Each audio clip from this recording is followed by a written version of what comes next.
આગળ વાત કરીએ હિન્દી ફિલ્મ શિપકલાના કલાકારો આવ્યા છે અમદાવાદ। સિનેમાઘરોમાં 14 એપ્રિલે રિલીઝ થશે ફિલ્મ छिपकली। ફિલ્મના પ્રમોશન માટે આવ્યા ડિરેક્ટર અને એક્ટર્સ, જેમાં ફિલ્મ छिपकलीના ડિરેક્ટર છે કૌશિક કાર। સિનિયર એક્ટરમાં યશપાલ શર્મા લીડ રોલમાં જોવા મળશે।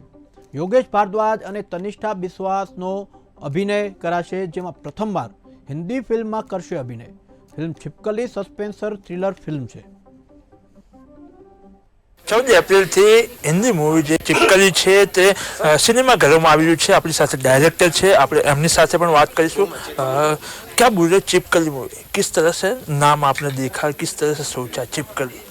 हाँ, ये छिपकली की अंतर ही एक क्योंकि छिपकली दीवारों में रहता है और एक कहावत है कि दीवारों को भी कान होता है।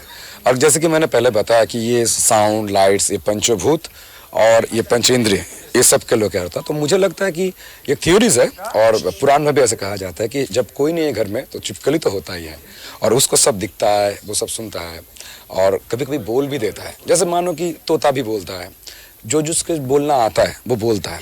तो ये छिपकली जो टिक टिक करता है ना, तो इसको भी हम एक इशारा पकड़ के चलते हैं, ऐसा माना जाता है, कहा जाता है। इस बात को लेकर एक फिक्शन बना है और क्योंकि ये एक बंगाली कहानी से आधारित है। टिकटिकी मतलब छिपकली जो टिकटिकी होता है, हम डिटेक्टिव को बोलते हैं। ये दोनों की बाहरी और अंदरूनी जो मीनिंग होता है उसको सब एक साथ जोड़ दिया मैंने और बन गया छिपकली। छिपकली કેવી રીતે બન્યું એ ડાયરેક્ટરે આપણને જણાવ્યું, પણ એમના જે સ્ટાર કાસ્ટ છે આપણે એમની સાથે વાત કરીશું। સર, बहुत ही फिल्मों में आपने काम किया है, अलग अलग फिल्मों में काम किया है आपने, तो छिपकली किस तरह का एक्सपीरियंस रहा, किस तरह की स्टोरी लगी आपको? मैं one of the best experience नहीं बोलूँगा क्योंकि ये बेस्ट एक्सपीरियंस है मेरा। एंड आप भी फील कर सकते हैं ट्रेलर या फिल्म देखने के बाद, क्योंकि मैं थिएटर से हूँ, इंडियन थिएटर 84 से थिएटर कर रहा हूँ, इतने नाटक कर चुका हूँ, NSD भी पास किया हूँ। तो इसलिए मैं समझ सकता हूँ कि राउडी राठौड़ में और छिपकली में क्या फ़र्क है। तो छिपकली की जो कहानी है, छिपकली का जो रोल है, वो मेरे लिए अभी तक का as an actor best role है और बेस्ट परफॉर्मेंस है, मुझे ऐसा लगता है। अब बाकी आप जैसा बताएंगे तो आपको देखेगा, लेकिन किसी भी एक्टर के लिए, कोई भी एक्टर हो, दुनिया का बोल रहा हूँ मैं, सिर्फ इंडिया का नहीं, किसी भी एक्टर के लिए ऐसा रोल ड्रीम रोल होगा और ड्रीम रोल है, हो सकता है और होगा, क्योंकि इसको देख के पता नहीं किसके मन में आ जाए कि इसको एक बार और इस भाषा में बनाएं या उसमें करें। तो मुझे मालूम है क्योंकि वो होने वाला है। वाकई में it's a brilliant script, brilliant role.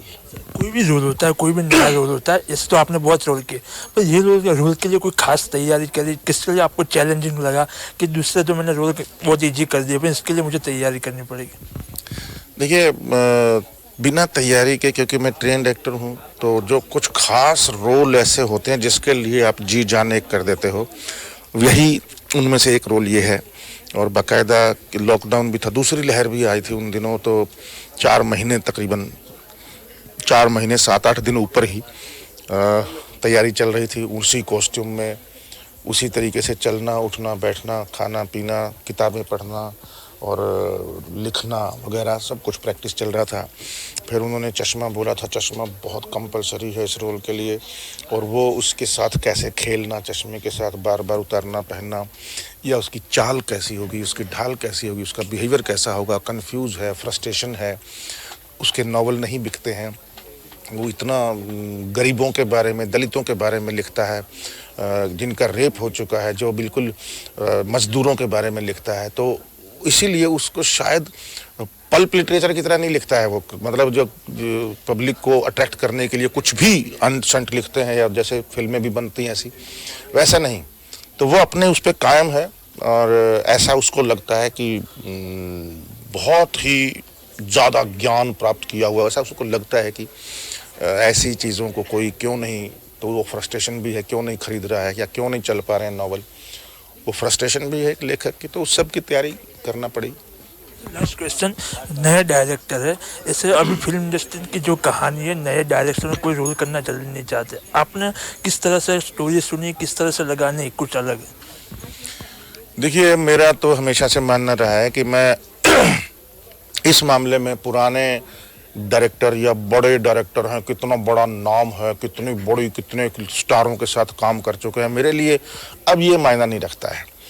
मेरे को ये मायने रखता है कि यंग लड़का है, नया है, कोई बात नहीं, आज इसको शायद कोई नहीं जानता होगा, लेकिन हो सकता है आज से 5 साल बाद दुनिया इसको मतलब मान जाए। मेरे को ऐसे लोगों के साथ काम करना है जिनके पास कहानी है, पैशन है, आग है, जुनून है, कुछ करने की इच्छा है, और जिनको मतलब कहीं ऐसा वो नहीं हो पा रहा है उसका एक्सपोजर। तो मुझे तो ऐसे लोगों के साथ, और भी 2-3 डायरेक्टर हैं जिनके साथ मैंने काम किया हुआ ऐसे ही हैं। सुदीप सरकार का भी पहला फिल्म मैंने किया था साथ में यहाँ, तो तब उनको कोई नहीं जानता था, लेकिन आज सुजीत सरकार आज अमिताभ बच्चन के साथ भी काम कर रहे हैं, सबके साथ काम कर रहे हैं। तो मेरा तो ये है कि जो कहानी अच्छी हो और रोल अच्छा हो, पहला प्रेफरेंस ये है। गुजरात के प्रेक्षकों के लिए क्या संदेश आप?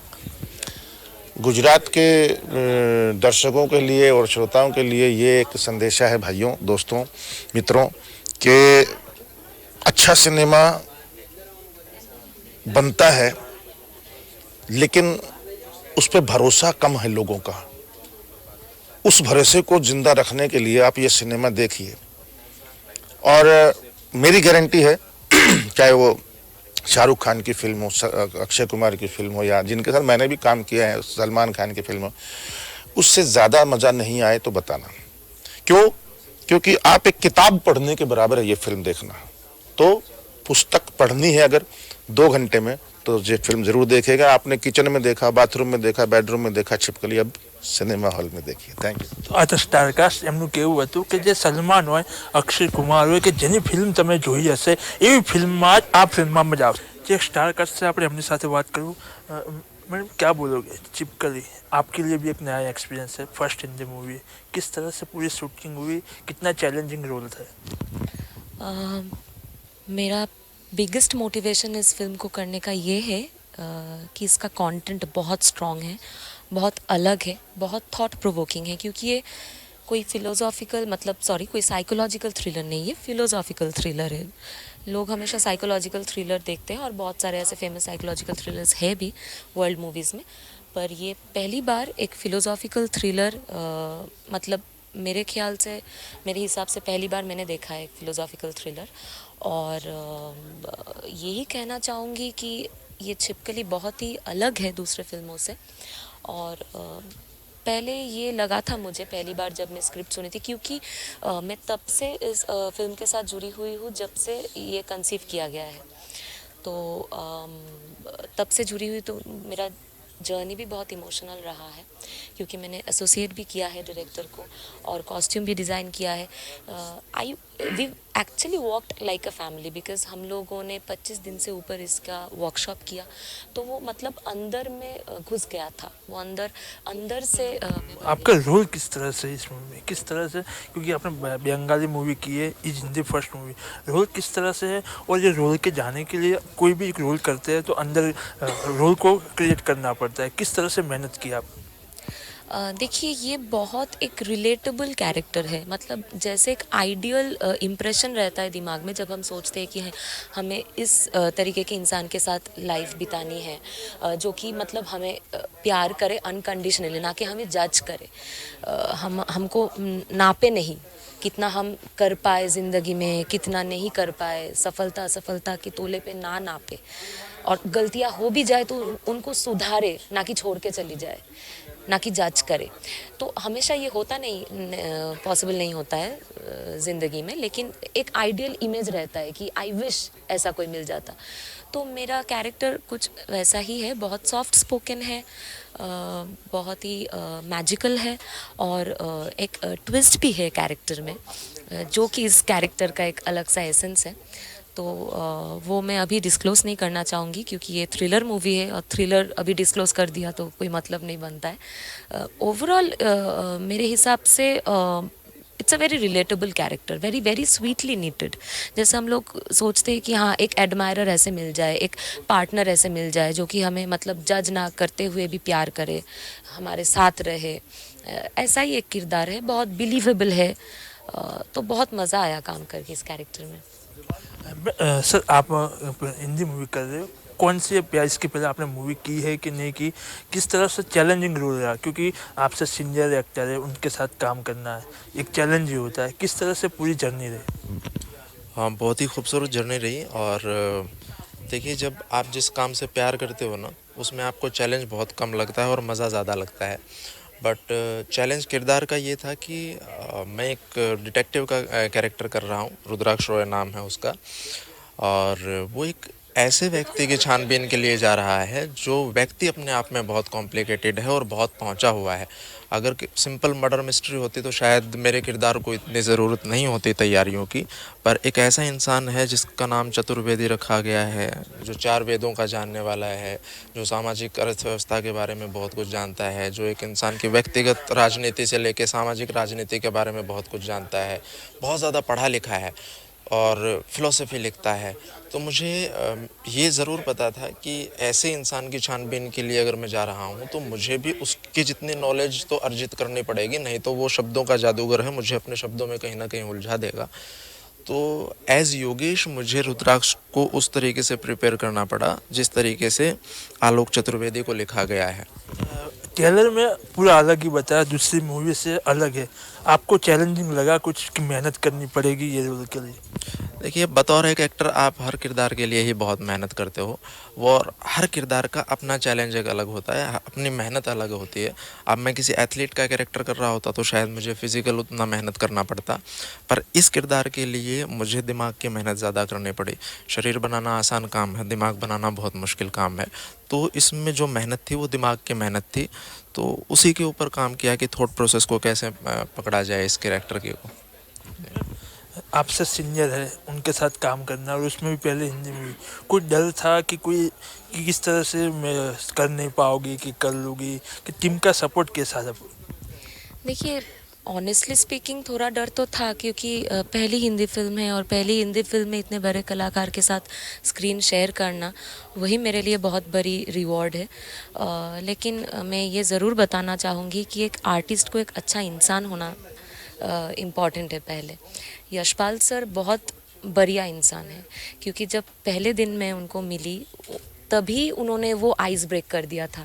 जो डर मेरे मन में था कि वो इतने बड़े कलाकार है, वो तो परफेक्टली करेंगे, मैं कर पाऊँगी या नहीं, और कर पाऊँगी नहीं तो डायरेक्टर छोड़ेगा नहीं, तो ऐसा डर तो था। लेकिन उन्होंने पहले ही दिन बहुत आसान कर दिया था काम, और फिर हम लोगों ने वर्कशॉप्स की, रिहर्सल्स की, and he is a very serious actor. वो जब रिहर्सल्स करते हैं तो मतलब एकदम कैरेक्टर में घुस जाते हैं, तब वो यशपाल शर्मा लगते नहीं है। और क्योंकि मैं भी थिएटर से हूँ, मेरा भी एक ट्रेनिंग है थिएटर में, तो मैं भी कोशिश करती हूँ, मतलब आई बिलीव कि जब मैं कोई कैरेक्टर प्ले करने जाती हूँ तो मैं वो कैरेक्टर बन जाती हूँ अंदर से, क्योंकि अगर मैं खुद बिलीव नहीं करूँगी तो मैं लोगों को कैसे बिलीव कर पाऊँगी। लास्ट क्वेश्चन, पूरी मूवी शूटिंग हुई, साथ में रहे, कोई ऐसा प्रसंग हो, कोई ऐसी याद कि अब लाइफ टाइम याद रह जाएगी? क्योंकि हम लोग बहुत पहले से उस लोकेशन पे काम कर रहे थे, एक साथ खाना पीना सोना एक ही फ्लोर पर सब चल रहा था, मतलब director, DOP, assistants, art director, actors, सभी एक साथ वहाँ रह के खुद खाना पका के पूरे घर को सजा के, तो हम जैसे थिएटर में करते हैं एक वर्कशॉप की तरह, तो वो तो चल ही रहा था हम लोगों का ग्रूमिंग। पर जब पहले दिन यशपाल सर और योगेश आए, उन्होंने ज्वाइन किया वर्कशॉप, तो उन्होंने ऐसे देखा और उन्होंने बोला, यार तुम लोगों ने मुझे एनएसडी के दिन याद दिला दिए। तो मैं याद रखूँगी वो कॉम्प्लीमेंट, बहुत अच्छा लगा, और वहीं से वो पॉजिटिव वाइब मिल गई और बस हो गया आसानी से सब कुछ। Last message, last question, Gujarat के प्रेक्षक के लिए क्या संदेश होगा आपका? देखिए, सबसे पहले तो मैं आप सब लोगों को थैंक यू बोलना चाहूँगा, और हमारी पूरी टीम थैंक यू बोलना चाहेगी, क्योंकि इतना ऑर्गेनाइज्ड आप लोगों ने कार्यक्रम किया है और इतना डिटेलिंग में आपने सवाल जवाब किए हैं। क्योंकि कोई भी प्रोडक्ट बन जाता है उसको बाज़ार की ज़रूरत सबसे ज़्यादा होती है, या प्रचार की ज़रूरत सबसे ज़्यादा होती है, और एक सकारात्मक प्रचार आप लोगों के हाथ में ज़्यादा है। तो आप लोगों को थैंक यू। और 14 अप्रैल को हमारी ये फिल्म रिलीज़ हो रही है। हम आपके चैनल के माध्यम से पूरे गुजरात की जनता से ये अपील करते हैं कि बहुत ही सेंसिटिव और बहुत ही समझने लायक सिनेमा हम लोगों ने बनाया है। तो 14 अप्रैल को सभी सिनेमाघरों में जाके आप ज़रूर हमारी फिल्म को देखिए। તો આ સ્ટાર એક્ટરો નવા છે, પણ એમનો એક જુસ્સો છે, ક્યાંક ને ક્યાંક એક અલગ જ ફિલ્મ છે તેમનું તેવું કેવું છે, અને લોકોને પણ તેમને અપીલ કરી છે એક વાર તે મૂવીમાં જોવા જાય. કેમેરા પર્સન કુણાલ રાણા સાથે જયેશ પ્રજાપતિ,